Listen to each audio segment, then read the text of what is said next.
Sud Radio, la Minute du Coach. Merci d'écouter Sud Radio. Fabien Delahaut se joint à moi pour une nouvelle Minute du Coach. La stratégie la plus efficace pour échouer, c'est... Je vais vous expliquer ça. C'est sarcastique.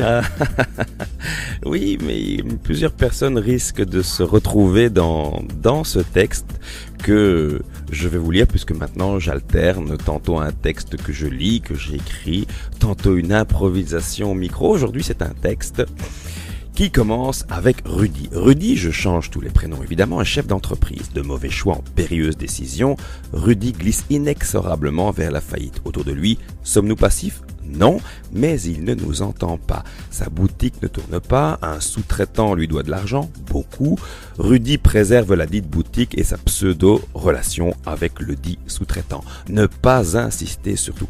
Rudy est sûr que si la boutique ne tourne pas, le vent lui tournera. Que le sous-traitant les sous-traitera. Rudy fait plus de la même chose. Que dire d'Yvan ? Yvan, revu après 5 ans, n'est pas plus heureux que 5 ans plus tôt. Que t'arrive-t-il, dis-je ? Oh, tu sais bien, Fabien, toujours la même chose. Avec Laurent, ça ne s'arrange pas. Au boulot aussi, c'est toujours la même chose. Et il faudrait bien que je perde du poids, que je me remette au sport. Yvan fait plus de la toujours même chose. Que je me remette au sport. L'une des phrases que j'ai le plus entendues. Une phrase alibi, une phrase refuge ou palissade. Une phrase bonne conscience, car disant implicitement que c'est pour bientôt peut-être, mais que ce n'est pas de ma faute, que le monde est méchant, que la vie me boxe sans blague, que les journées sont courtes, diantre, que je suis vraiment très occupé, sous-entendu moi, mais qu'il est proche le jour, vous allez voir ce que vous allez voir, où tout rentrera dans l'ordre. Quoi ? Le monde ne sera plus méchant, la vie rangera les gants, la terre ne mettra plus de 24 heures pour faire un tour sur elle-même et allongera nos journées. Tu ne seras plus que très occupé, entouré d'oisifs comme Bibi. Peut-être que j'aimerais ça.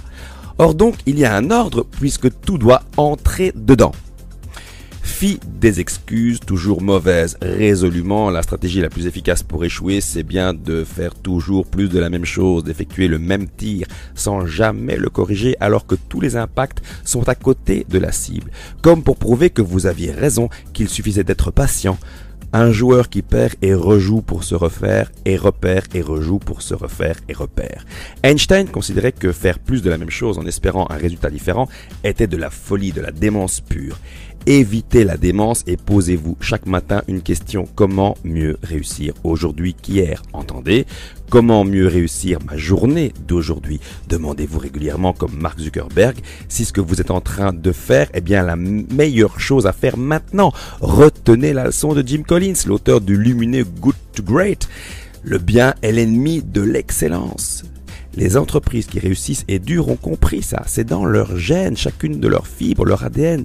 Les individus qui s'accomplissent, au sens où Abraham Maslow l'entendait, lui qui considérait que seuls 2% de la population parviendrait à la réalisation de soi, jouerait donc, si vous m'autorisez la métaphore, sa petite musique intérieure.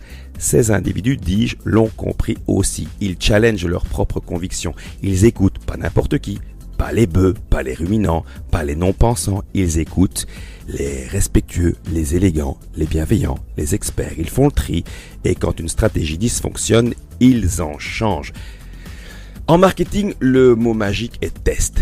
Tout tester. Une pub contre une autre, une page de site contre une autre, une offre contre une autre. À votre tour, les amis, réfléchissez aux facettes importantes de votre vie. Sur une échelle de 0 à 10, dans quelle mesure cette facette vous satisfait-elle ? Attention au biais de validité. Vous pourriez être tenté de trouver que tout est fantastique.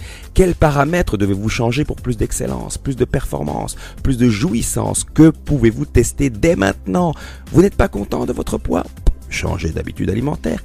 Testez, vous n'êtes pas satisfait de votre forme physique, changez votre façon de bouger, testez.